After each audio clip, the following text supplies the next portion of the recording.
பண்ணுறீங்க? மணி புதுசாக வந்தீங்கன்னா சேனலை சப்ஸ்கிரைப் பண்ணிவிட்டு அப்படியே லைக் போடுங்க. வீடியோஸ் எல்லாம் பார்த்து வீடியோஸ்க்கு லைக் போட்டு சப்போர்ட் பண்ணுங்கள்.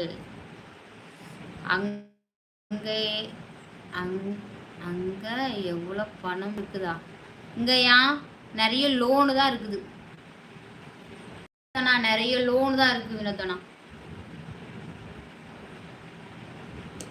லோன் ஃபுல்லாக அடைச்சி முடிக்கிறதுக்குள்ளே லோன்னு கஷ்டப்பட வேண்டியதாக இருக்கு. என்ன பண்ண சொல்கிறீங்க? அது பின்னாடி பீரோலண்ணா, பழைய பீரோல் அது உடஞ்சி கண்ணாடி உடஞ்சி கிடக்கு பாருங்க. கண்ணாடி கூட வாங்கி போடலை. அடுத்து என்ன? எல்லாமே லோன் தான். 1 2